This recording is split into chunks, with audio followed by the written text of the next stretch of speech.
Hello बच्चों।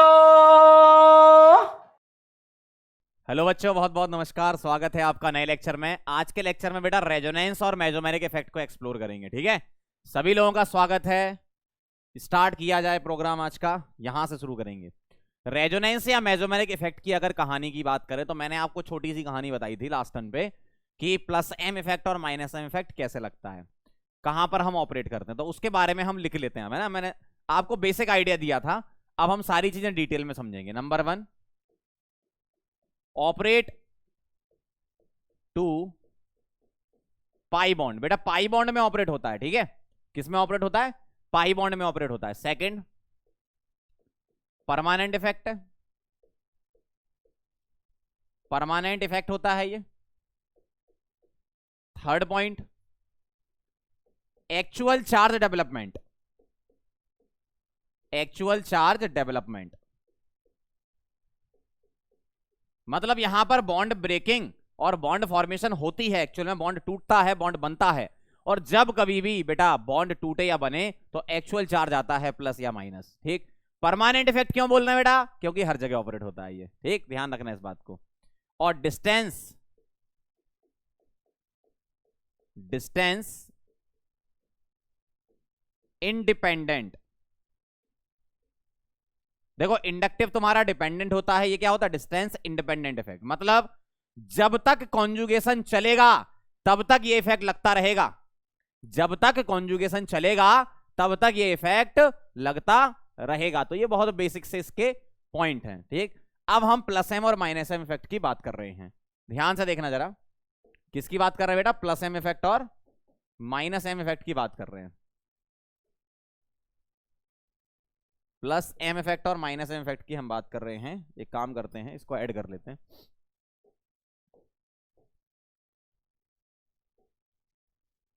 समझना जरा ध्यान से। प्लस एम और माइनस एम इफेक्ट से हम स्टार्ट करेंगे। देखो सबसे पहले मैं आपको समझा रहा हूं प्लस एम इफेक्ट। मैंने आपको बेसिक आइडिया पहले दिया था, अब अपन थोड़ा और डिटेल में देखते हैं ना। प्लस एम इफेक्ट कहां पर लग रहा है, ध्यान से देखना। जैसे अल्कीन हो या बेंजीन हो, मैंने लास्ट टाइम पे अल्कीन से बताया था, अब मैं बेंजीन से आपको बता देता हूं। जैसे बेंजीन के ऊपर यहां मैंने कोई ग्रुप लगा दिया, ध्यान से सुनना। बेंजीन के ऊपर बेटा कोई ग्रुप लगा दिया, जैसे NH2 ग्रुप लगा दिया। तो मुझे बताओ NH2 ग्रुप का पहला एटम कौन सा है? नाइट्रोजन है। Very good. नाइट्रोजन के पास क्या है? लोन पेयर है। तो कॉन्जुगेशन कैसा चलेगा? Lone pair single double. देखो लोन पेयर सिंगल डबल। तो कॉन्जुगेशन जब चल रहा होगा तो ऐसा होगा, lone pair is converted to bond pair and bond pair is converted to lone pair. तो कैसा आपको दिखेगा? ध्यान से देखना। तो पहला स्ट्रक्चर आपको ऐसा दिखेगा। अगर मैं इसके रेजोनेटिंग स्ट्रक्चर को ड्रॉ करता हूं, देखना ध्यान से समझते जाना। ऐसा। ठीक, अगेन फिर से कॉन्जुगेशन आ रहा है। Lone pair is converted to bond pair, bond pair is converted to lone pair. अगला स्ट्रक्चर कैसा दिखेगा? यहां माइनस आ जाएगा और ये ऐसा दिखेगा। ठीक है, और आगे बढ़ो, फिर से कॉन्जुगेशन आ गया। Lone pair is converted to bond pair, bond pair is converted to lone pair. देखो सीधे सीधा काम है, लोन पेयर सिंगल डबल, बस ये वाला कॉन्जुगेशन चलाते जाओ।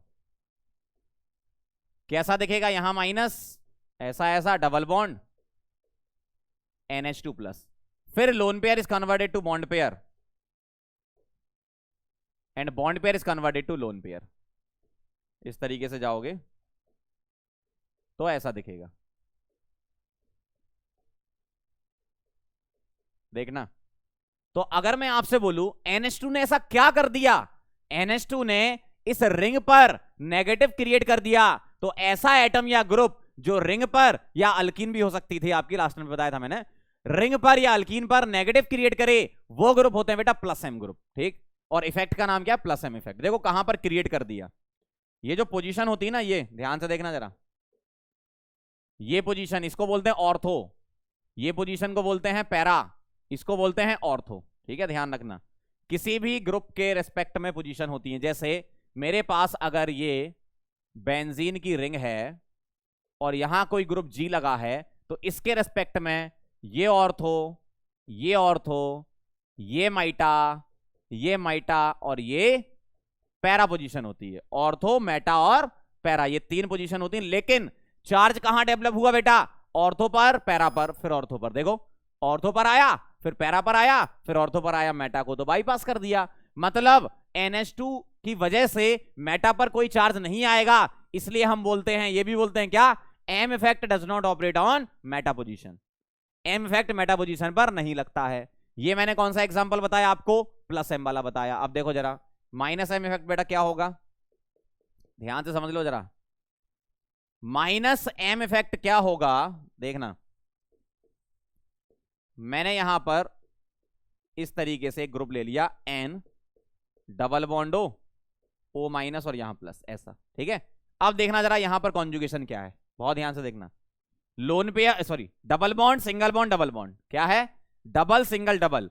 कई लोग ये सोचते हैं सर प्लस सिंगल डबल नहीं है। नहीं है, क्यों? अगर ये प्लस सिंगल डबल तुम लेते हो, इसको यहां भेजोगे तो बेटा नाइट्रोजन ने 5 बॉन्ड बना दिए, जो कि आपका गलत हो जाएगा। ठीक है, ध्यान रखना। तो क्या होगा? डबल सिंगल डबल होगा। कैसे? Bond pair is converted to bond pair and bond pair is converted to lone pair. Bond pair में और बॉन्ड पेयर लोन पेयर में कन्वर्ट हो जाएगा। तो कैसा दिखेगा? देखो, अब आपको ऐसा दिखने वाला है, ध्यान से देखना। कैसा दिखने वाला है? ऐसा दिखने वाला है। ठीक, नाइट्रोजन 4 बॉन्ड बनाएगा मैक्सिमम, ऐसा। अब इसके बाद फिर कॉन्जुगेशन है, कैसे? Plus single double. देखो, प्लस सिंगल डबल, तो बेटा ये हो जाएगा bond pair is converted to bond pair, ऐसा दिखेगा, है ना? तो आपको कैसा दिखने वाला है? ऐसा दिखने वाला है, इस तरीके से। Again plus single double, bond pair is converted to bond pair, ऐसा। बॉन्ड पेयर में कन्वर्ट हो जाता है, ऐसे ही होता है। तो अब आपको ऐसा दिखेगा। तो आप अल्टीमेटली देखो हो क्या रहा है, यहां पर ऐसा दिख रहा है, पॉजिटिव चार्ज क्रिएट हो रहा है ना। आगे देखो जरा, again bond pair is converted to bond pair और ये lone pair is converted to bond pair, ऐसा होगा। तो अगला जो फाइनल दिखेगा आपको स्ट्रक्चर, वो ऐसा दिखेगा। तो आप मुझे जरा सभी स्ट्रक्चर को देखकर बताओ क्या हुआ। देखो, ये वाले स्ट्रक्चर में देखो, इस वाले में जो सिंगल थे वो इस वाले में डबल हो गए, और इस वाले में जो डबल थे वो इस वाले में सिंगल हो गए। देख लो आप, ये जो डबल है वो यहां सिंगल हो गया, और यहां जो सिंगल है वो यहां डबल हो गया। देख लो, मतलब पाई बॉन्ड की स्विचिंग हो गई। पाई बॉन्ड का ही खेल चल रहा है बेटा पूरा, है ना? तो पाई बॉन्ड का खेल है यहां पर। अब NO2 ने ऐसा क्या कर दिया? NO2 ने बेटा रिंग पर प्लस क्रिएट कर दिया। रिंग पर प्लस क्रिएट कर दिया। कहां क्रिएट कर दिया? Ortho, para, ortho. देखो जरा ध्यान से, यहां किस पर प्लस आया? ऑर्थो पे। यहां किस पर आया? पैरा पे। देखो, यहां किस पर आया? ऑर्थो पे। तो NO2 ने क्या इफेक्ट अपना लगाया? ऑर्थो और पैरा पर प्लस क्रिएट कर दिया। और ऐसे एटम या ग्रुप जो ऑर्थो या पैरा पर प्लस क्रिएट करते हैं उनको बोलते हैं माइनस एम ग्रुप। ठीक, और इफेक्ट को माइनस एम इफेक्ट। मेटा पर चार्ज नहीं आया, इसलिए तो बोला था M effect does not operate on meta position. जहां चार्ज आया तभी हम बोलेंगे कि उस पर्टिकुलर एटम या ग्रुप ने रिंग पर जो चार्ज क्रिएट किया वो ऑर्थो और पैरा पे किया, मेटा पे तो किया ही नहीं। इसका मतलब मेटा पर एम इफेक्ट नहीं लगता है। समझ गए? अब तुम ये कैसे पहचानोगे कि प्लस एम इफेक्ट लग रहा है या माइनस एम इफेक्ट लग रहा है? वो ग्रुप बताएगा तुम्हें। कैसे बताएगा? मैं आपको एक बहुत सिंपल सी ट्रिक बता रहा हूं जो कि 99% क्वेश्चन में लगती है। क्या? ऐसे ग्रुप जिनका पहला एटम, ऐसे ग्रुप जिनका पहला एटम उस पर अगर लोन पेयर है तो प्लस एम, और उसके पास पाई बॉन्ड है तो माइनस एम। सिंपल सा है। जैसे ध्यान से देखना जरा, है ना? अच्छा, इससे जो हमें एक बात समझ में आती है वो तो लिख लो। क्या यहां मैं लिख रहा हूं? क्या? M effect does not operate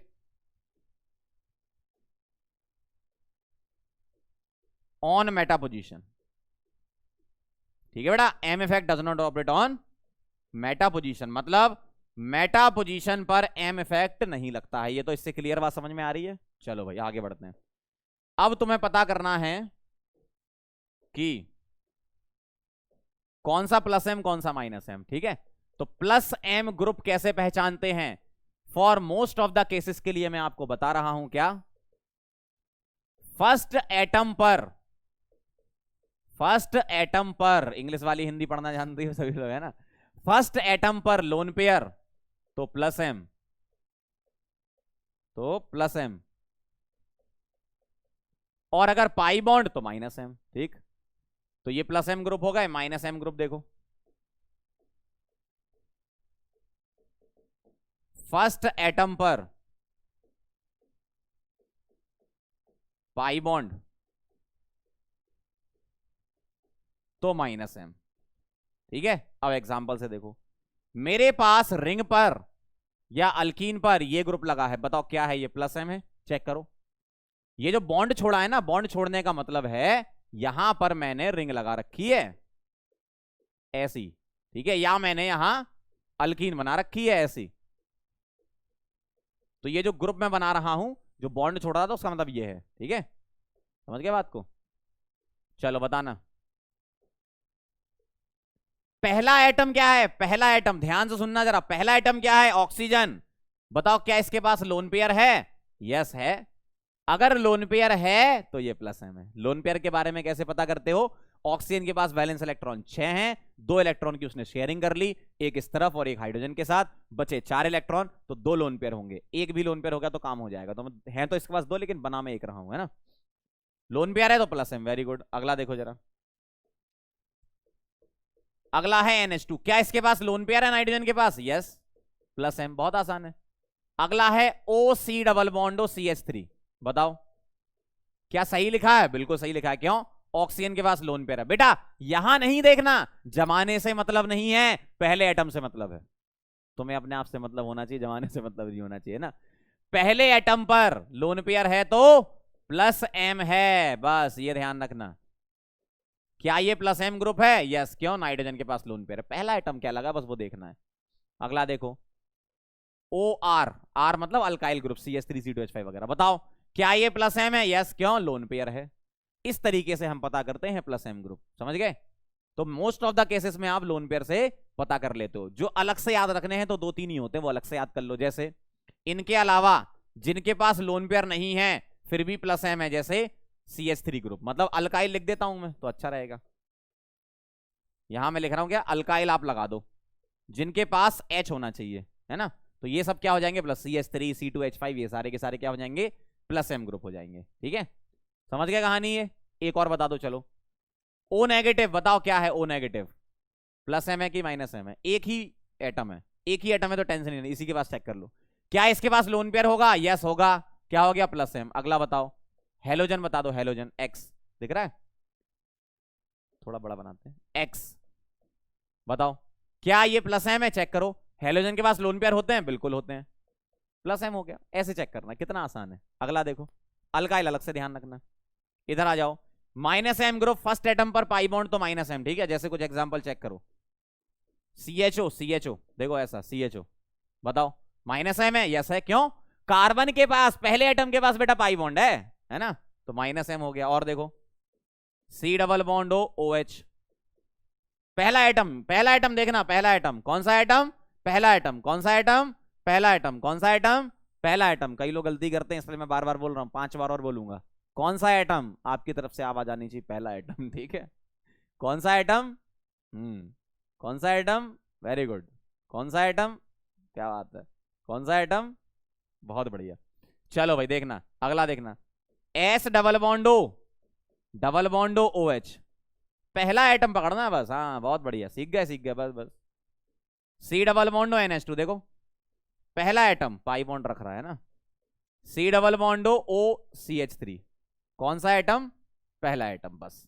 तो इस तरीके से आप पहचानते हो प्लस एम ग्रुप और माइनस एम ग्रुप। समझ गए कहानी। चलो भाई, ये हो गया रेजोनेंस इफेक्ट का बिल्कुल बेसिक। अब हम आगे बढ़ते हैं, एप्लीकेशन पर चलते हैं।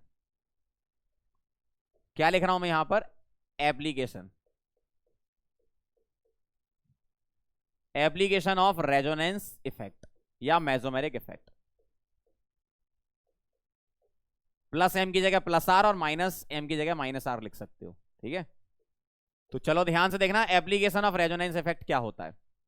बहुत सिंपल से एप्लीकेशन, जैसे हमने इंडक्टिव में सीखे थे। जैसे पहला, फर्स्ट एप्लीकेशन है बेटा to compare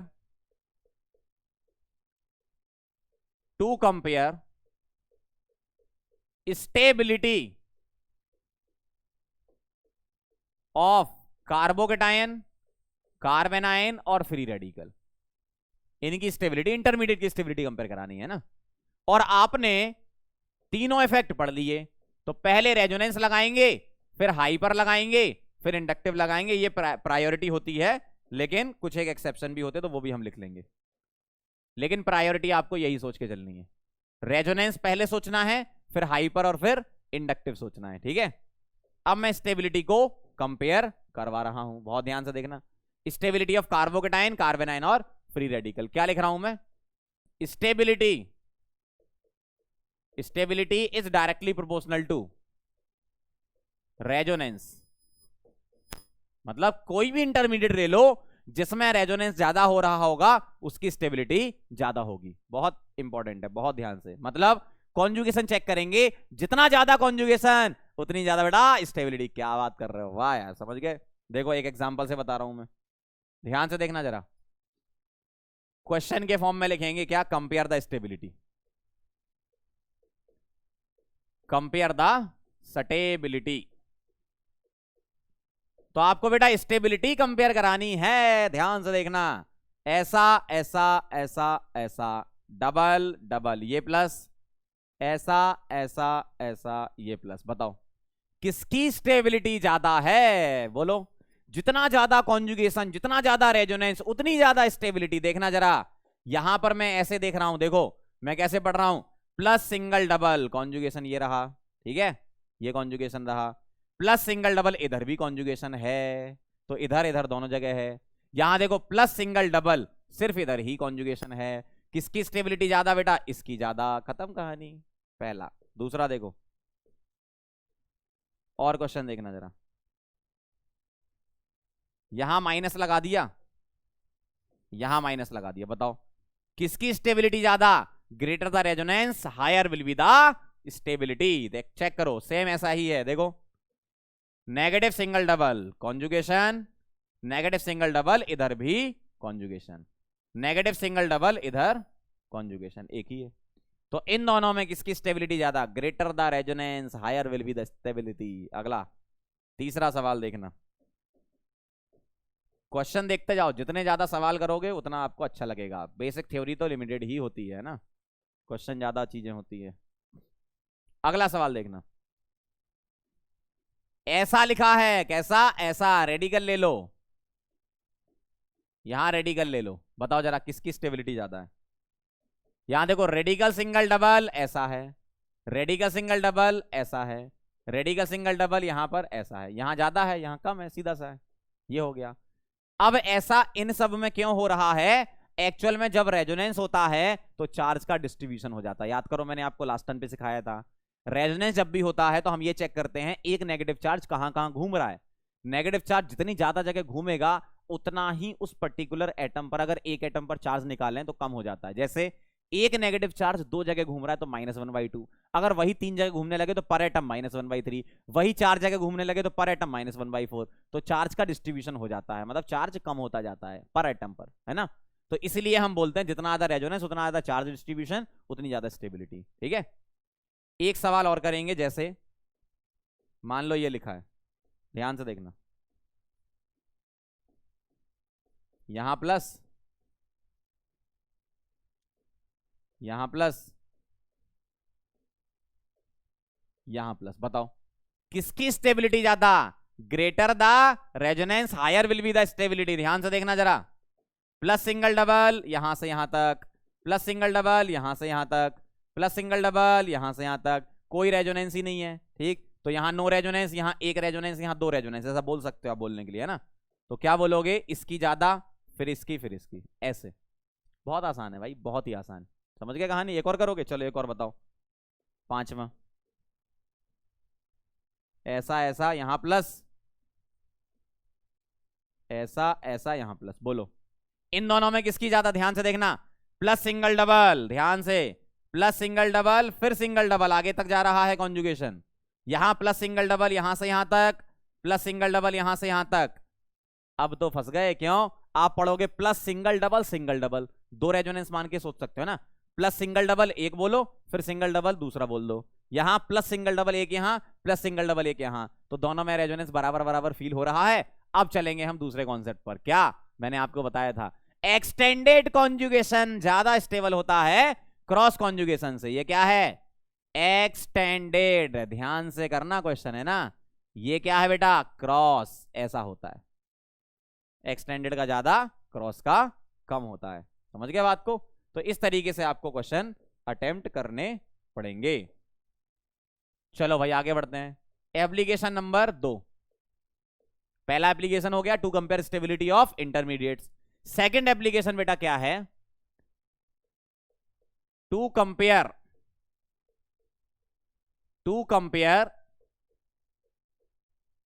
acidic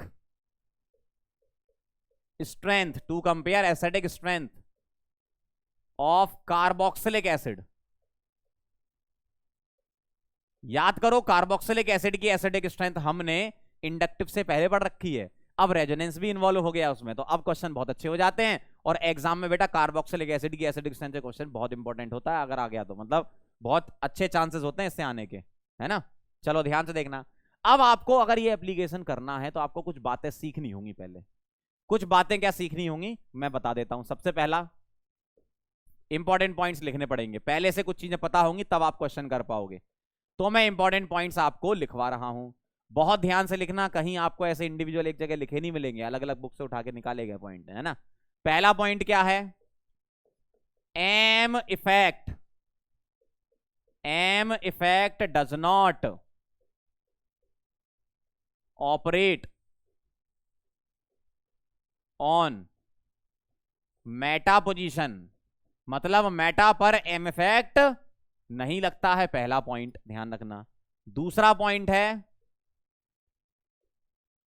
plus M effect is greater than minus I. कुछ ग्रुप ऐसे, ध्यान सुनना बेटा, कुछ ग्रुप ऐसे होते हैं जो प्लस एम भी दिखाते हैं माइनस आई भी दिखाते हैं, जैसे OH हो गया, NH2 हो गया, OCH3 हो गया। इस टाइप के ग्रुप प्लस एम भी होते हैं माइनस आई भी होते हैं, ध्यान रखना, है ना। तो इनका plus M is greater than minus I. किनका? OH हो गया, NH2 हो गया, OR हो गया। इस टाइप के जो ग्रुप होते हैं इनका प्लस एम भी होता है माइनस आई भी होता है, plus M greater than minus I होता है, ध्यान रखना। ये आपको याद रखना पड़ेगा। तीसरा पॉइंट, ऐसे ग्रुप जिनका प्लस एम भी होता है माइनस आई भी होता है लेकिन इंडक्टिव इनका डोमिनेट करता है एक्सेप्शन में। यूजुअली आप ये जानते हो ना, रेजोनेंस डोमिनेट करता है, फिर हाइपर आता है, फिर इंडक्टिव आता है, यही जानते हो ना अभी तक आप। रेजोनेंस मतलब मेजोमेरिक, है ना। तो एम ग्रेटर देन होता है किससे? H ग्रेटर देन होता है किससे? आई से। ये तो है, फिक्स है ना। लेकिन कुछ एक केसेस ऐसे भी होते हैं जो क्रॉस इफेक्ट दिखाते हैं। एम में तो प्लस दिखाते हैं, आई में माइनस। तो अब आपको डिसाइड करना पड़ेगा कौन सा डोमिनेटिंग मान है। तो इन ग्रुप में डोमिनेटिंग किसको मानते हैं बेटा? Plus M. सभी मानते हैं तो आपको भी मानना है, सीधे याद करना है, इनको ध्यान रखना, है ना। देखो जो चीजें आपको समझ में आती बहुत अच्छी बात है, जो चीजें नहीं आती उनको याद भी कर लिया करते हैं कभी कभी, ठीक है। चलो भाई, यहां पर हेलोजन होते हैं X, प्लस एम भी होता है माइनस आई भी होता है, हेलोजन होते हैं, ठीक है। ये ध्यान रखना आप। अगला देखो, चौथा, OH का प्लस एम, ऐसे लिख रहा हूं मैं, plus M of OH is greater than OH is greater than OC double bond OCH3। ऐसा क्यों बोला? देखना ध्यान से। प्लस एम क्या करता है? अपना लोन पेयर देता है। क्या करता है? अपना लोन पेयर देता है। बेंजीन वाली रिंग यहां लगी होगी तो ये लोन पेयर देगा और ये भी लोन पेयर देगा, दोनों ही देंगे, ये भी देगा ये भी देगा, क्योंकि इसके पास भी तो लोन पेयर है। लेकिन यहां पर एक नेगेटिव चीज क्या है कि ये लोन पेयर यहां भी तो कॉन्जुगेशन करेगा। देखो, लोन पेयर सिंगल डबल। इसका मतलब ये वाला ऑक्सीजन बेंजीन को बोलेगा कि भाई हम तुमको इलेक्ट्रॉन तो दे सकते हैं लेकिन कभी कभी हमें अपना भी कॉन्जुगेशन करना पड़ेगा जो हमारे ग्रुप के साथ है। मतलब हम आपको कुछ चीज उधार दे सकते हैं लेकिन हमें वो चीज कभी अपने घर में भी लगानी पड़ेगी, कुछ इस टाइप से, है ना। तो लोन पेयर ये बेंजीन को तो बोलेगा कि चलो ले लो ठीक है, लेकिन हमें भी करना पड़ेगा किसके साथ, इसके साथ कॉन्जुगेशन। ये बोलेगा बेंजीन भाई हम तुम्हारे साथ हैं मतलब कोई कहीं कॉन्जुगेशन नहीं कहेगा हाँ ले लो पूरा। तो ये वाला अच्छा है, मतलब ये अच्छे से डोनेट कर रहा है, ठीक है। अगला देखो, सिमिलरली NH2 का ग्रेटर देन होगा किससे, NHC double bond O CH3 से, देखो ऐसा होगा। तो यहां भी लोन पेयर, यहां भी लोन पेयर, लेकिन ये बोलेगा बिल्कुल बिंदास लो बेंजीन भाई, है ना। ये बोलेगा आप ले तो लो, लेकिन हम कभी कभी अपना कॉन्जुगेशन भी करेंगे, है ना। कभी कभी नहीं, मतलब अपना भी कॉन्जुगेशन करेंगे, हमेशा ही करेंगे, अपना भी करेंगे तुम्हें भी दे रहे हैं, दोनों जगह है, लेकिन एक बार में कोई एक ही होता है ना। लेकिन यह है कि अवेलेबिलिटी तो कम है ना बेंजीन को देने की, क्योंकि उसको अपने यहां भी जानना है, ठीक। समझ गए कहानी। अगला देखो पांचवा, plus M of, plus M due to, ऐसा लिखो plus M due to lone pair is greater than plus M of alkyl. Alkyl भी प्लस एम होता है, बताया था मैंने एक्सेप्शन केस में। तो प्लस एम लोन पेयर की वजह से अच्छा होता है, जैसे OH का प्लस एम अच्छा होगा किससे, CH3 से, ठीक है। क्यों, यहां लोन पेयर की वजह से प्लस एम आ रहा है, यहां लोन पेयर की वजह से प्लस एम नहीं होता है, ये होता है हाइपर कॉन्जुगेशन की वजह से, जिसको हम प्लस H भी बोलते थे, याद करो मैंने लिखवाया था प्लस H माइनस H में, है ना। तो ये प्लस H की वजह से ऐसा होता है ना। तो प्लस एम ये किस वजह से है, लोन पेयर की वजह से, ये हाइपर कॉन्जुगेशन की वजह से होता है, ध्यान रखना, ठीक है। चलें आगे। तो ये आपको कुछ पॉइंट ध्यान रखने पड़ेंगे, तब जाके, अब आप ध्यान से देखो, इसको नोट कर लेना आप अच्छे से, नोट्स आप साथ साथ बनाते जाओगे, ठीक है। अब मैं इसको हटा रहा हूं, पॉज करके नोट कर लेना। अब मैं चल रहा हूं एसिडिक स्ट्रेंथ में, ये 5 पॉइंट हो गए, अभी एक पॉइंट और लिखेंगे फिर अपन आगे बढ़ेंगे। 6th पॉइंट क्या कहता है, इसका नाम है बेटा ऑर्थो इफेक्ट। अगला पॉइंट क्या नाम है इसका बेटा, ऑर्थो इफेक्ट। बहुत ध्यान समझना क्या होता है ऑर्थो इफेक्ट, क्या कहता है, पहले स्टेटमेंट लिखेंगे फिर समझाएंगे। क्या, ortho substituted, ortho substituted benzoic acid, ortho substituted benzoic acid is most acidic.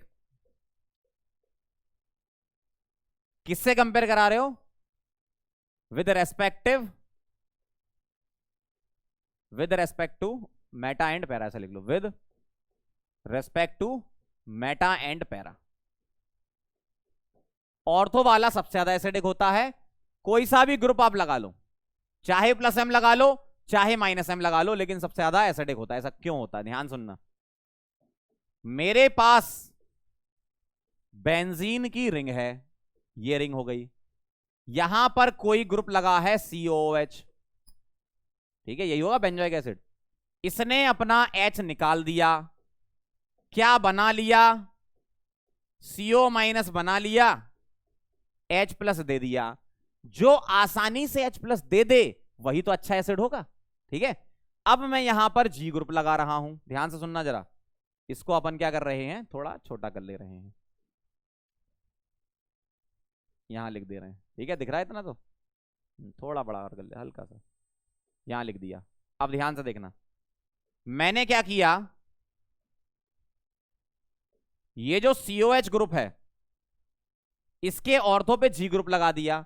अब ये G ग्रुप कौन से होंगे, ध्यान से सुनना, G ग्रुप कौन से होंगे, G ग्रुप ऐसे होने चाहिए जो COH को रिपेल कर दें, मतलब G ग्रुप होना चाहिए स्टेरिकली हिंडर्ड। स्टेरिकली हिंडर्ड मतलब कौन कौन से ग्रुप आते हैं, अल्काइल हो गया, NO2 हो गया, इस टाइप के ग्रुप होते हैं। तो एक काम करो, होने वाले तो बहुत सारे हैं ऐसे, भाई बड़े बड़े ग्रुप तो बहुत सारे हो सकते हैं, जो नहीं होते हैं वो लिख लो, इसके अलावा कोई भी आएगा ऑर्थो लगाएगा, मतलब रिपेल करेगा। होता क्या, ध्यान से सुनना, होता क्या है बेटा, ये G ग्रुप इसको रिपेल करता है, G ग्रुप क्या करता है, इसको रिपेल करता है। एक काम करता हूं, इसको मैं ऐसे बना के सिखाता हूं आपको, देखो ये है COH ग्रुप, ठीक है, और ये है G ग्रुप, ये है G ग्रुप, ठीक। अब क्या करेगा, ये G ग्रुप जो है इस COH को रिपेल करेगा, क्योंकि साइज बड़ा है। ये रिपेल करेगा तो इस COH का और इस बेंजीन रिंग का प्लेन चेंज कर देगा, तो उससे क्या होगा, बेंजीन रिंग इसके साथ रेजोनेंस नहीं कर पाएगी। ध्यान से समझना बात को, बहुत अच्छा कॉन्सेप्ट है, अभी समझ लो, क्योंकि बाद में कभी ना कभी देखो जिंदगी में आपको इसे पढ़ना ही है। बिना ये पढ़े आप ये नहीं कर सकते कि एग्जाम में बैठ जाओ, ऑर्थो इफेक्ट के थ्रू आपको गुजरना ही पड़ेगा अगर ऑर्गेनिक सीखनी है, तो ये ध्यान रखना है ना, तो इसलिए अच्छे समझ लो। जी ग्रुप इसको रिपेल करेगा, रिपेल करेगा तो इसका प्लेन चेंज कर देगा, ठीक है, प्लेन चेंज कर देगा तो कैसा दिखेगा देखना, ये बेंजीन हो गया, ये जी ग्रुप लगा है, और COH का उसने प्लेन चेंज कर दिया, मान लो उसने ऐसा कर दिया COOH ऐसा कर दिया, ठीक है, मतलब इसको पलट दिया, प्लेन चेंज कर दिया, है ना। तो इससे क्या होता है ध्यान से सुनना, पहले मैं आपको जी ग्रुप बता देता हूं कौन से नहीं लेने, यहां पर हाइड्रोजन नहीं ले सकते, OH हो गया, NH2 हो गया, CN हो गया, ठीक है, हाइड्रोजन के आइसोटोप भी हो सकते हैं DOT, CN ETC, ये ग्रुप अगर आ गए तो रिपल्सन नहीं देंगे, मतलब ऑर्थो इफेक्ट नहीं लगेगा, ध्यान से सुनना, अगर ये ग्रुप आ गए तो नहीं लगा, इसके अलावा सब जगह लगाओ, NO2 में लगाओ, CS3 में लगाओ, सब जगह लगाओ, है ना, ये ग्रुप नहीं होने चाहिए आपके, ठीक। अब यहां वापस आते हैं, जी ने इसको रिपेल किया, रिपेल किया तो इसका प्लेन चेंज हो गया, और ये क्या करेगा, H निकाल देगा, क्यों, तभी तो अपन ये इक्विलिब्रियम लिखेंगे, समझना ध्यान से। इसने क्या किया, रिपेल कर दिया, CO माइनस का प्लेन चेंज, COH का प्लेन चेंज कर दिया, उसने H निकाल दिया था, तो ऐसा दिखेगा आपको, ठीक है, समझना बात है ना। ये तुम्हारा जी ग्रुप और ये तुम्हारा COH ग्रुप, ठीक है, रिपल्सन से क्या हो चुका है, प्लेन चेंज हो चुका है। प्लेन कैसे दिखा सकते हो आप, प्लेन ऐसे दिखा सकते हो कि भाई प्लेन चेंज हुआ है, जैसे इसका प्लेन पहले ये था, देखना ध्यान से, इसका प्लेन पहले ये था, और COH का भी प्लेन इसी के प्लेन में था, मतलब इसी प्लेन में, बोर्ड के प्लेन में बना हुआ था, क्या, COH, तो COH में ऐसे बना देता हूं, यह आपका COH है, दिख रहा, अच्छा समझ रहे हो, तो इसका ये पूरा एक ही प्लेन में है ना, ये एक ही प्लेन में। अब क्या हो गया, अब रिंग तो तुम्हारी इसी प्लेन में रह गई, रिंग तुम्हारी इसी प्लेन में है, लेकिन COH का प्लेन चेंज हो गया, परपेंडिकुलर प्लेन हो गया ऐसा, और अगर COH का प्लेन परपेंडिकुलर हो गया तो अब वो बेंजीन रिंग के साथ रेजोनेंस नहीं करेगी। दिख रहा है आपको प्लेन कैसे चेंज हुआ है, ध्यान से देख लो, बेंजीन इस प्लेन में है, COH भी इस प्लेन में, इसमें बेंजीन इस प्लेन में है, लेकिन COH परपेंडिकुलर प्लेन में आ गया, ठीक है, परपेंडिकुलर हो गया ये, इसका मतलब रेजोनेंस नहीं करेगा, क्यों, रेजोनेंस की कंडीशन ही थी कि प्लेनरिटी होनी चाहिए, है ना, मतलब COH का इसके साथ रेजोनेंस नहीं हो पाएगा। तो ओवरऑल क्या हुआ, अब ध्यान से देखना, ये तो समझ गए प्लेन चेंज हुआ, जी ने इसको रिपेल करके धक्का दे दे के रिपेल करके भागो भागो भागो, ये बोलेगा हम अलग प्लेन में जा रहे हैं, रहने दो तुम भाई, बहुत रिपल्सन दे रहे हो यहाँ पे, है ना। तो अब बेटा क्या होगा, ध्यान समझना, है ना, है तो बहुत खतरनाक चीज है लेकिन समझना जरूरी है, इसलिए मैं आपको समझा रहा हूं, बहुत लोग नहीं समझाते आपको, है ना, इसलिए समझा रहा हूं मैं, क्योंकि कभी ना कभी आप फंसोगे और फिर बोलोगे पंकज सर आपने ऑर्थो इफेक्ट नहीं समझाया था, इसलिए अभी समझ लो पूरा अच्छे से, है ना। मेरे पास क्या हुआ, रिपल्सन से क्या हुआ, ध्यान से देखना, अब आप अच्छे से समझ सकते हो, देखो ऐसा है, इसने क्या किया, H+ निकाल दिया, इसने H+ निकाल दिया तो ऐसा दिखेगा,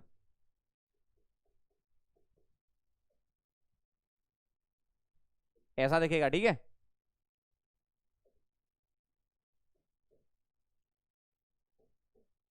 और जब जी ग्रुप आ गया, ध्यान से समझना, बात को समझोगे ना तभी आपको अच्छा लगेगा, जी ग्रुप आ गया तो भी H+ निकाला, देखो H+ तो निकालता ही हर कंडीशन में, जी हो या ना हो,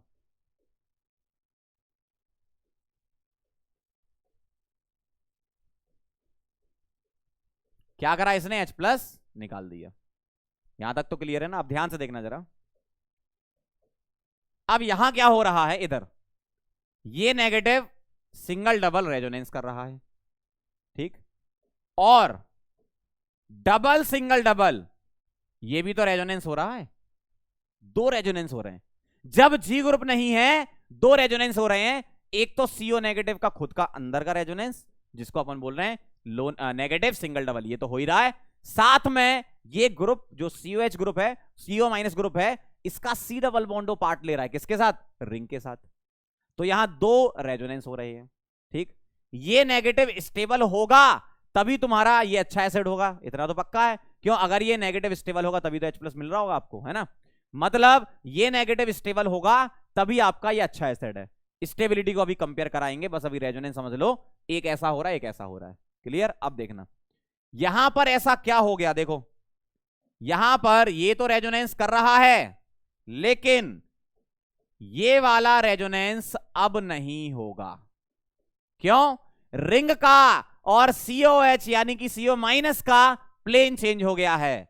रिंग का और इसका प्लेन चेंज हो गया, प्लेन चेंज हो गया तो अब रेजोनेंस में पार्ट नहीं लेते। प्लेनर होना चाहिए रेजोनेंस के लिए, कंडीशन है ना। तो अब ये रेजोनेंस में पार्ट नहीं ले रहा, मतलब इस ऑक्सीजन को मजा आ गया। क्या मजा आ गया? कि बढ़िया रहा, इसका रेजोनेंस खत्म हो गया। जबरदस्ती का झंझट पाला था, है ना। बढ़िया रहा, इसका रेजोनेंस खत्म हो गया। तो अब ये बोलेगा बढ़िया, मजा आ गया। मजा आ गया मतलब मोर स्टेबल। मजा आ गया का मतलब क्या है? मोर स्टेबल, ये वाला। ठीक, और यहां पर क्या बोलोगे? Less stable. अब कई बेवकूफ लोग क्या करने लगते हैं कि यहां रेजोनेंस ज्यादा है, यहां रेजोनेंस ज्यादा है, ऐसा सोचते हैं कि यहां रेजोनेंस ज्यादा है। अरे रेजोनेंस ज्यादा से स्टेबिलिटी रिलेट नहीं होती, ध्यान रखना। क्वालिटी रेजोनेंस स्टेबिलिटी डिसाइड होती है। क्वालिटी रेजोनेंस का मतलब जिसको तुम्हें स्टेबल करना है वो तो हो, वो तो स्टेबल हो। अब यहां स्टेबल इसको करना था, ये तो जबरदस्ती टांग अड़ा रहा है ना इसमें। मतलब यहां पर आप ये मत देखो कि ये भी रेजोनेंस है और ये भी रेजोनेंस है। क्वालिटी रेजोनेंस सबसे बड़ी चीज है जिंदगी में। मतलब जो नेगेटिव चार्ज है उसको स्टेबल करना है बेटा, तो ये मोर स्टेबल हो गया ड्यू टू रिपल्सन, ये लेस स्टेबल हो गया। अब आप बोलोगे सर रिपल्सन से तो चीजें कम स्टेबल होती हैं। बेटा रिपल्सन से, ग्रुप के रिपल्सन से वो ग्रुप कम स्टेबल थे ना, इसलिए तो उसने प्लेन चेंज कर लिया था। स्टेबिलिटी में तो आ गए ना रिपल्सन के बाद, है ना। तो अब क्या होगा? एनायन है, एनायन ने स्टेबिलिटी ले ली प्लेन चेंज करके। ठीक, तो ये मोर स्टेबल, ये लेस स्टेबल। इसका मतलब क्या हुआ? ये है बेटा मोर एसिडिक, और ये क्या है? Less acidic. अब चाहे तुम्हारा ग्रुप +M हो या -M हो, बल्कि होना चाहिए, बल्कि बड़ा होना चाहिए। बल्कि होगा तभी रिपल्सन मिलेगा, तभी प्लेन चेंज होगा, तभी बेंजीन का रेजोनेंस रुकेगा, तभी O- स्टेबल हो पाएगा। समझ रहे हो बात को? तो कोई भी ग्रुप लो, चाहे +M चाहे -M, स्टेबिलिटी आएगी। मतलब ऑर्थो सब्स्टिट्यूटेड बेंजोइक एसिड सबसे ज्यादा एसिडिक होते हैं किनमें? उनके मेटा और पैरा से कंपेयर कराओगे तो। ठीक है, चलो भाई कहानी समझ गए। अब मैं आपको इसके क्वेश्चन करवा देता हूं तो आपको और क्लैरिटी हो जाएगी। चलो भाई सवाल लिखेंगे, compare acidic strength, compare acidic strength. Acidic strength को तुम्हें कंपेयर कराना है, देखना ध्यान से। एसिडिक स्ट्रेंथ को कंपेयर कराना है, कैसे कराओगे? पहला सवाल, COH यहां लगा दिया CH3। समझना बात, अगर आप समझ गए ना मतलब ये समझो मजा आ गया। COH यहां आएगा क्या? CH3।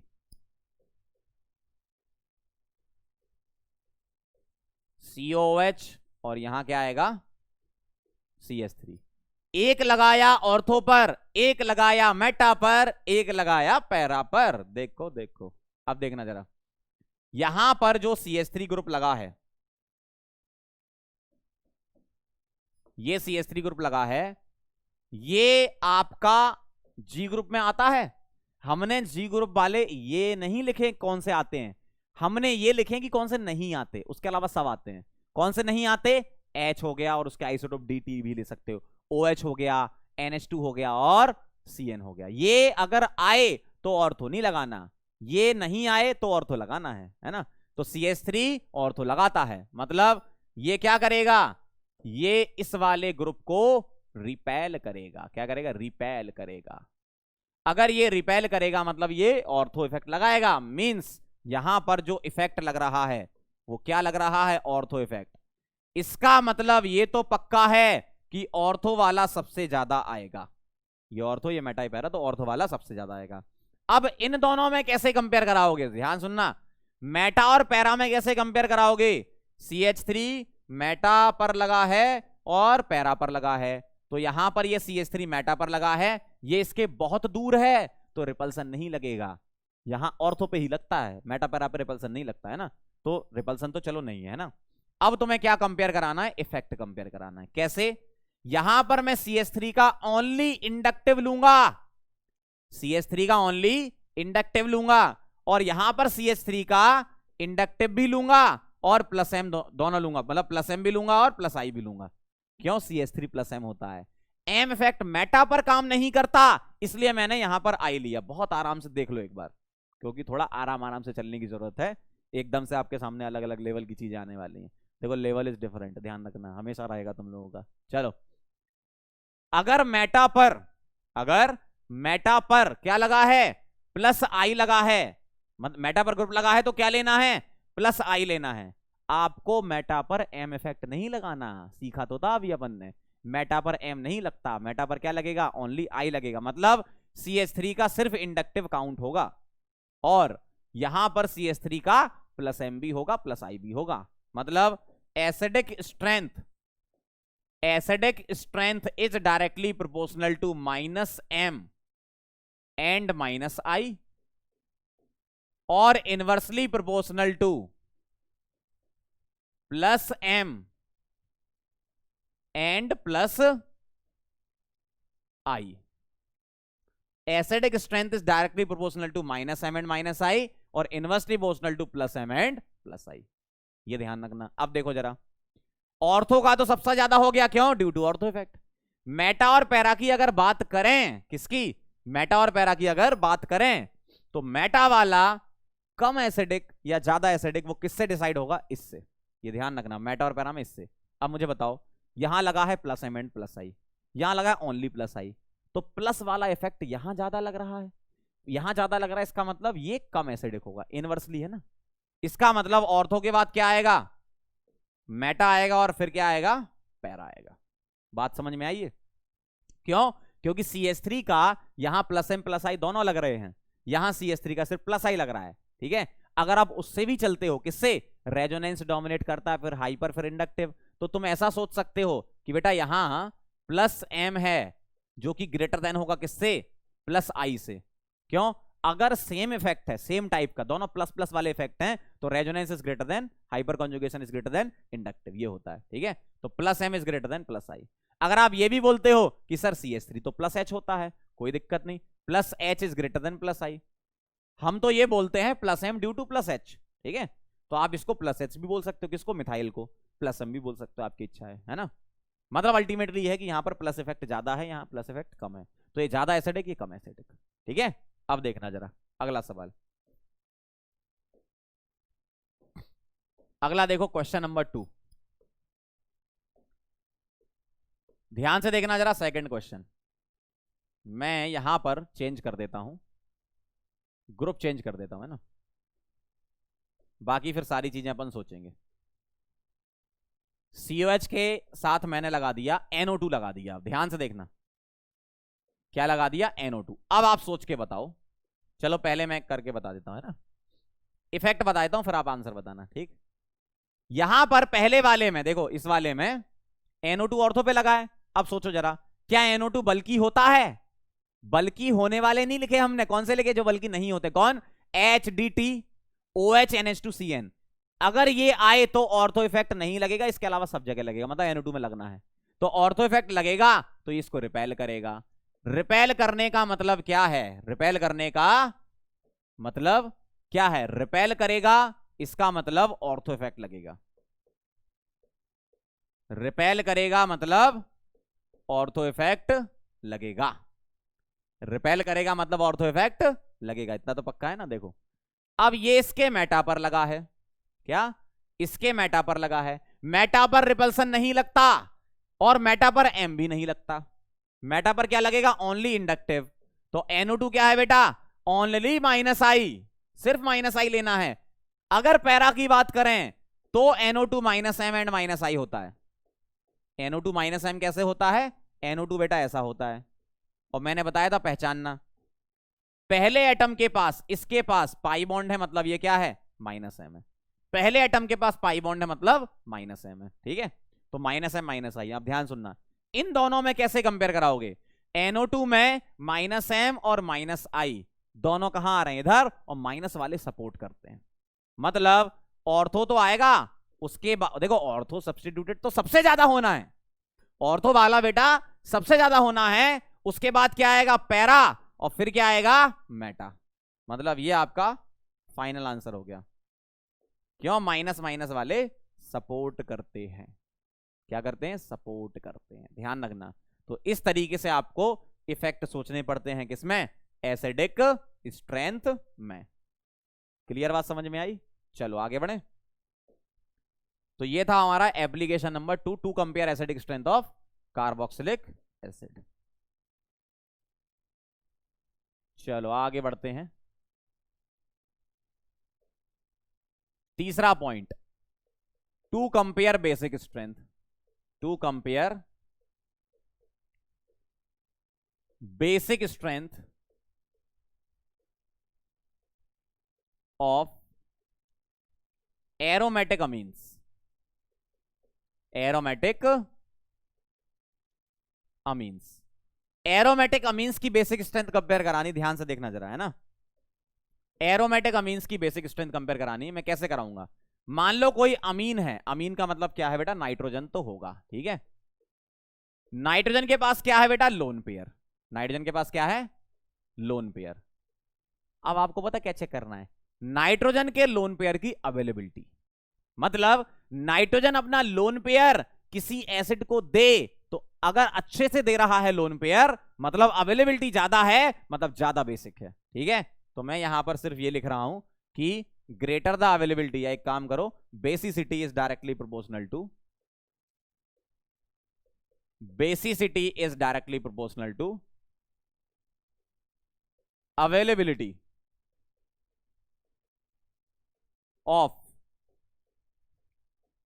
Of lone pair of nitrogen. मतलब नाइट्रोजन के लोन पेयर की अवेलेबिलिटी चेक करनी है। ये किसी एसिड को अपना लोन पेयर दे दे, इसका मतलब मैं अगर कुछ पॉइंट आपके सामने लिखना चाहूं तो क्या आएंगे?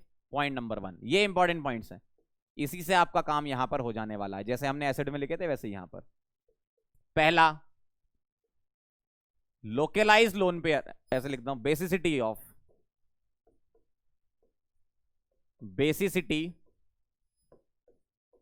ऑफ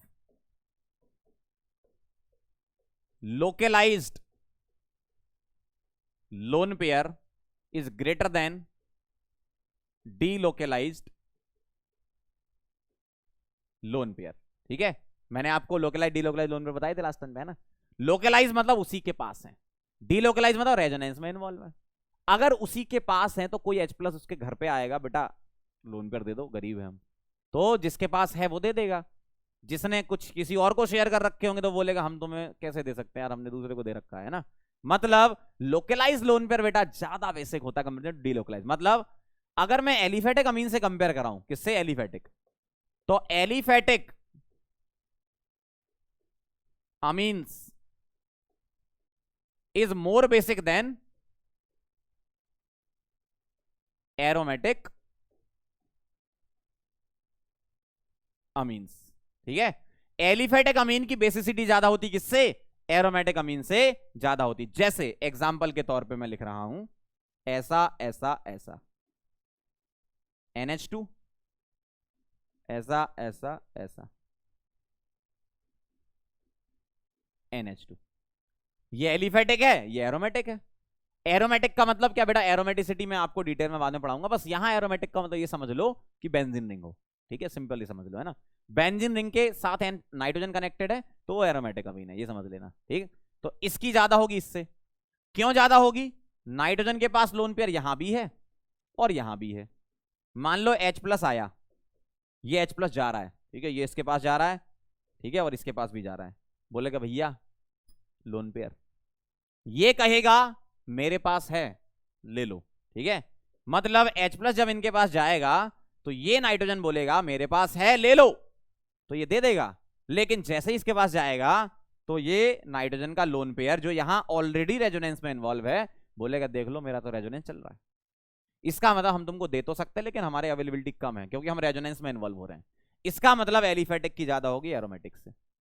समझ गए? मतलब तुम ऐसा समझ लो, नाइट्रोजन का लोन पेयर अगर रेजोनेंस में नहीं जा रहा है तो मोर बेसिक है, और नाइट्रोजन का लोन पेयर रेजोनेंस में जा रहा है तो लेस बेसिक है। ठीक है, मतलब एक एग्जांपल से समझ लो। जैसे एक तो हमने ये समझ लिया, एक एग्जांपल और देखो। अगर मैं ऐसा भी देता, कैसा? अगर मैं आपको ऐसा भी देता, ऐसा, तब भी आप कर लेते, भले ही एरोमेटिक नहीं है तब भी आप कर लेते। कैसे? नाइट्रोजन के पास यहां भी लोन पेयर, यहां भी लोन पेयर, कोई H+ यहां खड़ा है और देख रहा है, H+ खड़ा है और देख रहा है, इधर जाऊं किधर जाऊं, कहां जाऊं कहां जाऊं कहां जाऊं। देखो H+ खड़ा है, वो बोलेगा इसके पास जाना ज्यादा अच्छा है। क्यों?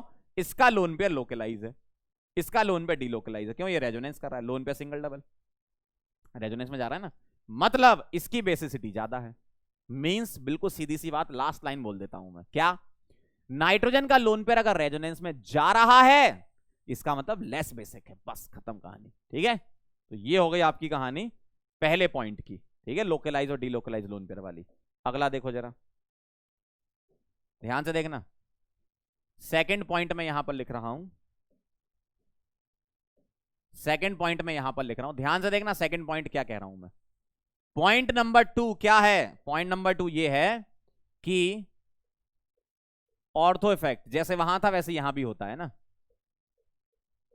ठीक, और M effect does not on meta position, ये तो आप जानते ही हो। M effect does not operate on meta position, ये पॉइंट आपको पता ही है। किसका प्लस एम ज्यादा किसका माइनस ज्यादा वो भी पता है ना, वहां लिखे थे। उसके अलावा कुछ पॉइंट है तो यहां लिख लेते हैं। ऑर्थो इफेक्ट वहां भी था यहां भी था, लेकिन ये कहां लगता है? ऑर्थो इफेक्ट लगता है 2 degree and 3 degree aromatic amines में लगता है। ये किसमें? 2 डिग्री 3 डिग्री एरोमेटिक अमीन्स में। क्या होता है इससे? बेसिसिटी इंक्रीजेस,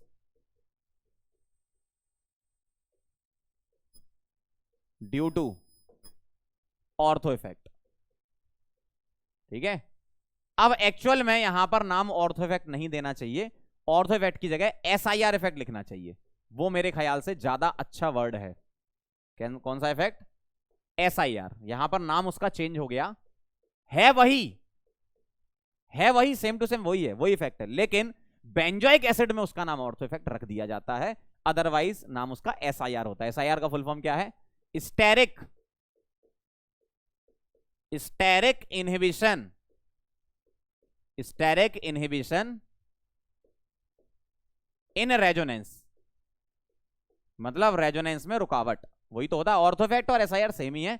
SIR इफेक्ट हम उसका नाम बोलते हैं और बेंजोइक एसिड में हम उसका नाम ऑर्थो बोल देते हैं। ठीक है, तो क्या बोला मैंने? Basicity increase due to SIR effect. किसकी बेसिसिटी? ऑर्थो सब्स्टिट्यूटेड की। किसकी? Ortho substituted. समझना आप बात को। जैसे मेरे पास कोई भी एक ले लेता हूं मैं, 2 डिग्री या 3 डिग्री, क्योंकि दोनों में सेम ही है। ठीक, मैं यहां पर 3 डिग्री ले लेता हूं। यह है मेरे पास 3 डिग्री अमीन, नाइट्रोजन पे 2 मिथाइल लगा दिए। ठीक, और यहां पर मैंने G ग्रुप लगा दिया। G ग्रुप क्या करेगा? इसको रिपेल करेगा। G ग्रुप इसको रिपेल करेगा, इसका प्लेन चेंज कर दिया। ठीक है, मैंने ऐसे लिख दिया इसको, इसका प्लेन चेंज कर दिया इसने, किसने? G ग्रुप ने। ठीक, और ये क्या करता है? नाइट्रोजन अपना लोन पेयर किसको देता है? H+ को देता है। किसको देता है? H+ को। तो ये ऐसा बना लेगा। ठीक, तो होगा क्या? ध्यान से देखो, इसने इसको रिपेल करा, इसने इसको रिपेल करा, रिपेल करा तो इसका प्लेन चेंज हुआ, मतलब ये लोन पेयर रेजोनेंस में नहीं जा पाएगा। G ग्रुप अगर है तो, G नहीं होता तो लोन पेयर बाकायदा रेजोनेंस में जाता। G ग्रुप आ गया तो ये लोन पेयर रेजोनेंस में, ये लोन पेयर रेजोनेंस में नहीं जाएगा, मतलब अवेलेबिलिटी बढ़ गई। तो ड्यू टू SIR इफेक्ट क्या होता है? Availability increases, availability increases due to SIR, thus basicity increases, है ना। ये कहानी होती है इसकी। समझ रहे हो क्या लिख रहा हूं मैं ये? मतलब नाइट्रोजन का लोन पेयर अगर जी ग्रुप नहीं है तो रेजोनेंस में जाएगा। मतलब अगर मैं आपको ऐसे बना के दिखाऊं, ध्यान से समझना बात को, अगर मैं आपको ऐसे बना के दिखाऊं तो बोलो क्या रेजोनेंस में है? आप बोलोगे यस डेफिनेटली रेजोनेंस हो रहा है, यहां रेजोनेंस है। यहां रेजोनेंस नहीं कर पाएगा क्योंकि जी ग्रुप ने इसको रिपेल कर दिया, लोन पेयर अलग प्लेन में, ग्रुप अलग प्लेन में चला गया तो लोन पेयर अलग प्लेन में चला गया। मतलब वो रेजोनेंस नहीं कर पाएगा। मतलब अवेलेबिलिटी बढ़ गई बेटा, तो अवेलेबिलिटी बढ़ जाती है। यहां पर लोन पेयर रेजोनेंस में है, इसके सामने कोई H+ खड़ा होगा तो ये इसको बोलेगा भैया हम रेजोनेंस कर रहे हैं। यहां H+ इसके सामने खड़ा होगा, ये बोलेगा आ जाओ जल्दी आओ, क्यों हम अब रेजोनेंस नहीं करेंगे, जी ग्रुप ने हमें रोक लिया, जी ग्रुप ने रिपेल कर दिया तो हमारा रेजोनेंस नहीं हो पा रहा, तो तुम ही ले लो H+ लोन पेयर हमारा, है ना ऐसा। तो SIR से बेसिसिटी क्या हो जाती, बढ़ जाती है। ठीक है, और ये कहां होता है? 2 degree and 3 degree aromatic amines में ऐसा होता है। ठीक, अगला देखना जरा, तीसरा एक पॉइंट और है, थर्ड पॉइंट और आता है यहां पर जिसको बोलते हैं SIP। थर्ड पॉइंट क्या है? SIP effect. मैं आपको ये सारे इफेक्ट इसलिए पढ़ा रहा हूं क्योंकि GOC में आपको फिर तकलीफ हो जाएगी। आप नॉर्मल, ध्यान से सुनो मैं क्या कह रहा हूं, आप नॉर्मल GOC पढ़ के सवाल नहीं बना सकते हो। आपको मजा तो बहुत आएगा, अरे बहुत आसान है बहुत आसान है, लेकिन नॉर्मल चीजें पढ़ के आप GOC के सवाल नहीं बना सकते हो। अगर आपको GOC के क्वेश्चन बनाने हैं ना तो ये सारी चीजें पढ़नी ही पड़ेंगी। इसलिए मैं आपको अच्छे से एक्सप्लेन भी कर रहा हूं सारी चीजें, SIR इफेक्ट, ऑर्थो इफेक्ट वगैरह जितना भी है, क्योंकि इसके बिना आप सवाल नहीं बना सकते भाई। अगर कोई टीचर आपको ये नहीं पढ़ा रहा है मतलब समझ लो कि GOC आपके ऊपर से निकल गई, फिर ऑर्गेनिक भी नहीं समझ में आएगी आपको, ये ध्यान रखना है ना, क्योंकि इसके बिना तो पॉसिबल ही नहीं है। कैसे करोगे बेसिसिटी के क्वेश्चन, कैसे करोगे ऑर्थो मतलब एसिडिक स्ट्रेंथ के क्वेश्चन? तुमको ऑर्थो इफेक्ट ही नहीं पता, तुमको SIP नहीं पता, कैसे कर लोगे तुम बताओ? कुछ नहीं कर पाओगे, सिर्फ NCERT में ही रह जाओगे। समझ रहे बात को मैं क्या कह रहा हूं? कई लोग ऐसा कर रहे हैं और आपको बहुत मजा भी आ रहा है। क्यों भाई? अपना भविष्य सुरक्षित हाथों में देना है कि नहीं देना है? तो एक काम करो, प्रीवियस ईयर के सवाल उठा के देखो बन रहे हैं कि नहीं बन रहे हैं। वो NCERT से नहीं बना पाओगे आप, मुझे पता है ना। एटलीस्ट इनऑर्गेनिक के तो आप बना लोगे, इनऑर्गेनिक में मैं मानता हूं NCERT बिल्कुल परफेक्ट, NCERT से ही सवाल आता है। इनऑर्गेनिक में क्वेश्चन आपके NCERT से बाहर नहीं आते हैं, एक आध कभी आ जाए तो आ जाए, लेकिन ऑर्गेनिक में आप NCERT पढ़ के सवाल नहीं बना सकते। किसके? GOC जैसे चैप्टर के। रिएक्शन वाले तो क्वेश्चन हम मानते हैं कि हाँ HBr की रिएक्शन आ जाती है, लेकिन उसमें भी बहुत सारी चीजें होती है, रीअरेंजमेंट ऑफ कार्बोकेटाइन, सारी चीजें। लेकिन अगर GOC अच्छे से करनी है तो ये सब तो पढ़ना ही पड़ेगा, ये तो मस्ट है भाई, इसलिए मैं पढ़ा भी रहा हूं। वरना मैं सीधे ऐसे निकाल के बस खत्म, इलेक्ट्रोफाइल न्यूक्लियोफाइल होता है, ये इलेक्ट्रोमेरिक इफेक्ट होता है, ये 4 मेथड है, डिस्टिलेशन ये सब, और बस क्रोमेटोग्राफी, खत्म GOC 4 दिन में। ऐसा नहीं करना हमें, पढ़ना है ना तो अच्छे से पढ़ो। अदरवाइज बाकी लोग तो ये कर रहे हैं ना, ढोंग कर रहे हैं पढ़ाने का। आप भी जानते हो किसकी बात कर रहा हूं मैं ना। मतलब क्या है ये, कौन सा, मतलब मुझे आज तक ये समझ में नहीं आया कि YouTube लेवल का कंटेंट, ब्रॉडकास्ट लेवल का कंटेंट क्या होता है। कंटेंट आप एक्सप्लेन कर पाएंगे कि कंटेंट का लेवल क्या होता है? भाई सीधी सी बात है, पढ़ना है तो अच्छे से पढ़ो, पढ़ाने वालों से बोल रहा हूँ पढ़ाना है तो अच्छे से पढ़ाओ, नौटंकी मत करो, है ना। चलो भाई, SIP इफेक्ट मतलब थोड़ा सा लग रहा होगा आप लोगों की आज सर बड़े मूड में लग रहे हैं, लेकिन मैं देखता हूँ ना कि क्या मजाक चल रखा है यार, मतलब क्या कर रखा आपने, एजुकेशन के नाम पे हंसी मजाक चल रहा है। भाई एजुकेशन देना है, बच्चों को अच्छे से एजुकेट करना है तो करो, बोलो मत। 4 लोग 5 लोग इकट्ठे ले आते हैं, उनमें से 2-4 अच्छे लोग भी बर्बाद हो रहे हैं इसी चक्कर में तुम्हारे, तो क्या है मतलब, ये लॉजिक नहीं समझ में आया। पढ़ाओ ना भाई, पढ़ाओगे तो ही बच्चे पढ़ेंगे ना, आप ही अगर बच्चों को गुमराह करोगे तो कैसे काम चलेगा, है ना। चलो भाई SIP इफेक्ट पे चलते हैं। वैसे मैं ज्यादा बोलता नहीं हूँ, लेकिन आज ऐसे ही मन कर गया बोलने का, क्योंकि तकलीफ होती है ना देख के। SIP इफेक्ट के बारे में अगर बात करें, समझना जरा, स्टेरिक इनहिबिशन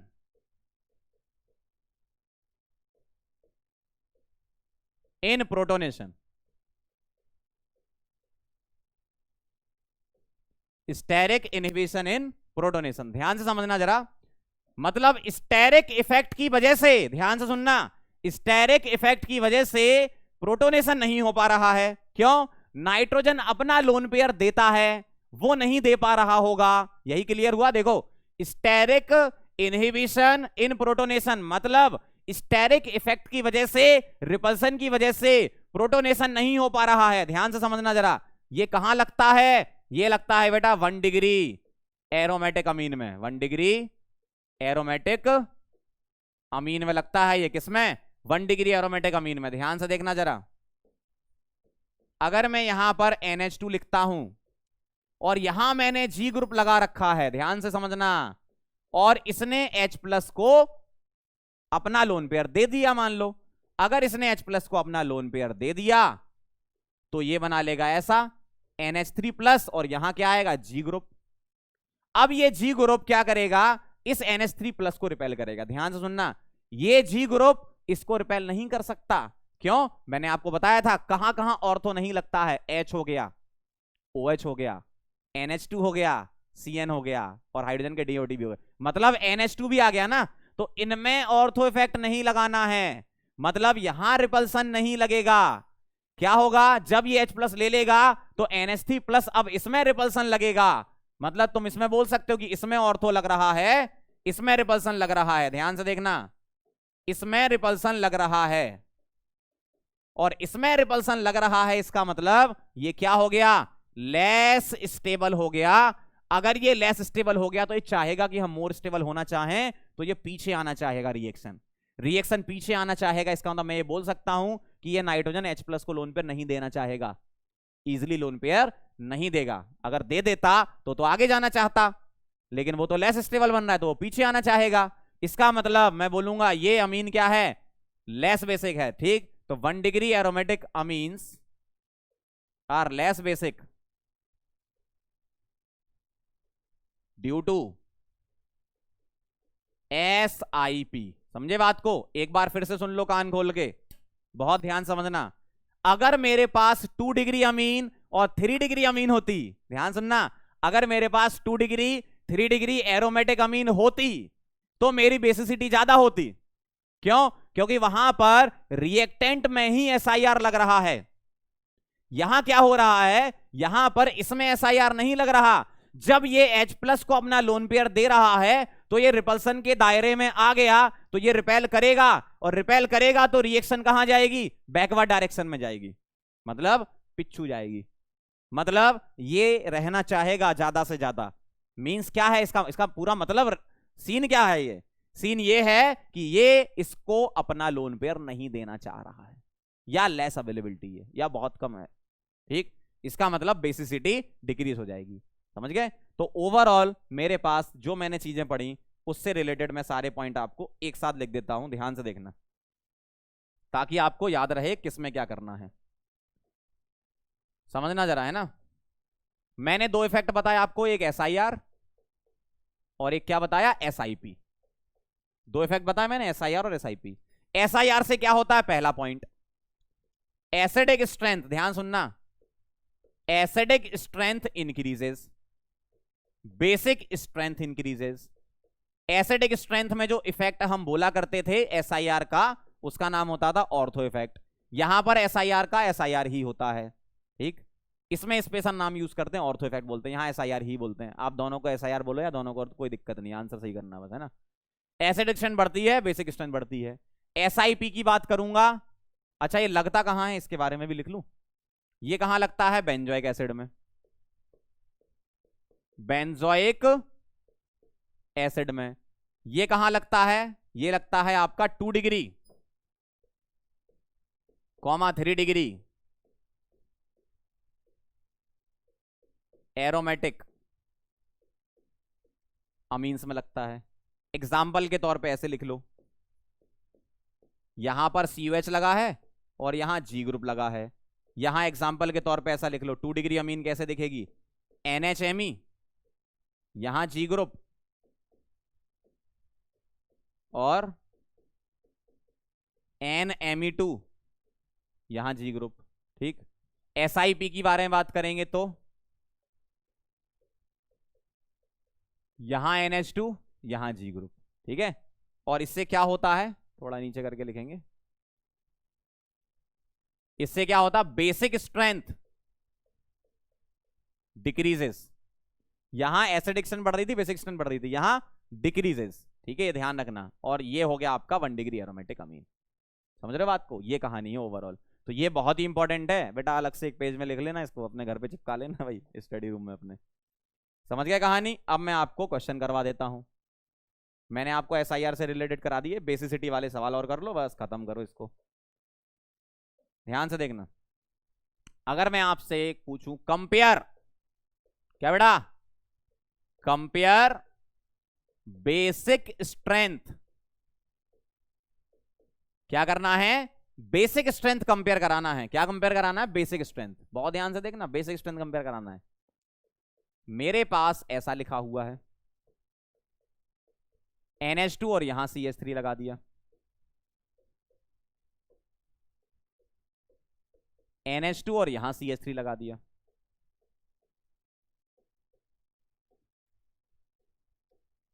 NH2 और यहां CH3 लगा दिया। ध्यान से देखना जरा, ये लगा है।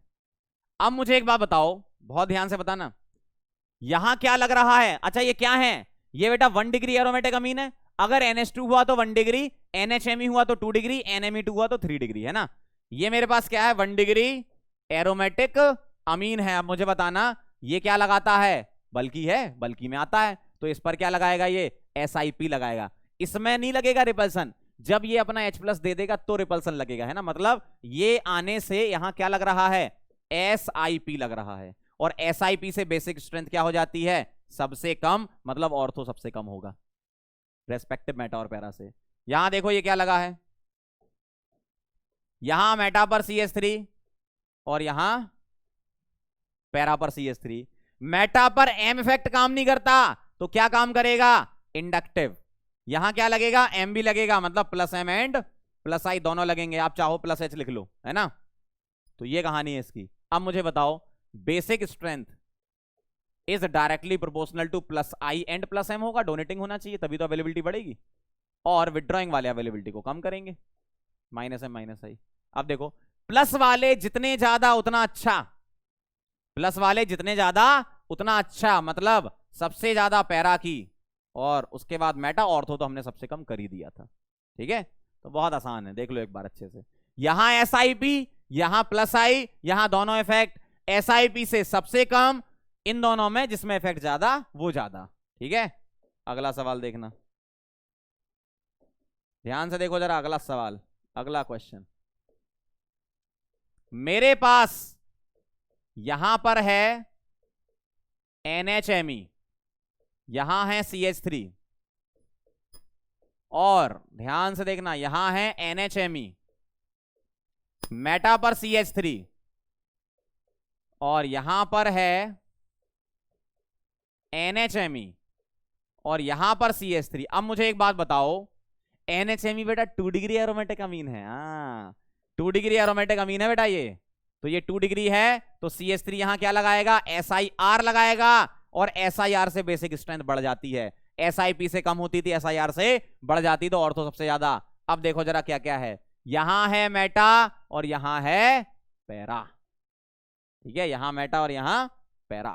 अब देखो जरा, ये क्या है, ओनली +I, ये क्या है, +M and +I। +M +I क्या करते हैं, बेसिक स्ट्रेंथ को बढ़ाते हैं। तो ऑर्थो के बाद क्या आएगा, पैरा आएगा, और फिर मेटा आएगा। समझ गए बात को। अगर मैं यहीं पर 3 डिग्री कर देता, NMe2 कर देता, तब भी आंसर यही रहता। समझ गए। चलो बेटा एक सवाल और यहीं करेंगे, कैसे, ध्यान से देखना। अगर मैंने ऐसा लिख दिया, बहुत ध्यान से देखेंगे, NMe2 ऐसा ऐसा, बताओ जरा, NMe2 ऐसा, बोलो किसमें रिपल्सन ज्यादा। बेटा दोनों तरफ से SIR लग रहा है, क्यों, ये 3 डिग्री एरोमेटिक अमीन है और मिथाइल ग्रुप बल्कि होता है, तो दोनों तरफ से SIR लग रहा है, मतलब इसका मामला ज्यादा अच्छा, मतलब बेसिसिटी ज्यादा है। 2 SIR लिख सकते लिखने को, है ना, यहां 1 SIR। ठीक है, एक और हो जाए, चलो बेटा एक और बता दो फिर। ठीक है, अगला सवाल ऐसा है, यहां पर मैंने NMe2 ले लिया, यहां मिथाइल लगा दिया, और यहां मैंने NMe2 ले लिया, यहां इथाइल लगा दिया, यहां मैंने NMe2 ले लिया, और यहां ऐसा लगा दिया। बताओ जरा किसकी बेसिसिटी ज्यादा है, बता दो, अरे बताओ। जिसमें बल्कि ग्रुप ज्यादा लगे हैं, देखो यहां पर ग्रुप तो एक एक लगे हैं, लेकिन उसमें कार्बन बढ़ रहे हैं। देखो ग्रुप एक ही लगा है लेकिन कार्बन बढ़ रहे हैं उस ग्रुप में, मतलब उसका साइज बढ़ रहा है, मतलब वो ज्यादा रिपल्सन देगा, मतलब मोर SIR लगेगा। SIR तो देखो तीनों में है, SIR तीनों में है, ठीक। इसका SIR ज्यादा अच्छा है, क्यों? बल्कीनेस ऑफ द ग्रुप क्या है? CH3 है, फिर इथाइल है और फिर आइसोप्रोपाइल है। इस ग्रुप का नाम है आइसोप्रोपाइल, ठीक है। तो ये क्या लिखा मैंने? बल्कीनेस अगर ज्यादा रिपल्सन मतलब ज्यादा बेसिक। बात समझ में आई? क्लियर? तो ये कहानी थी हमारे रेजोनेंस इफेक्ट से रिलेटेड इंपॉर्टेंट पॉइंट्स की, ठीक है। क्या क्या पढ़ा हमने? कार्बोकेटाइन, कार्बेनाइन, फ्री रेडिकल, सबकी स्टेबिलिटी पढ़ी, ठीक है, बढ़िया तरीके से। हमने एसिडिक स्ट्रेंथ कवर करी, हमने बेसिक स्ट्रेंथ यहां पर कवर करी। बहुत इंपॉर्टेंट क्वेश्चन होते हैं इसके, ध्यान रखना, ठीक है।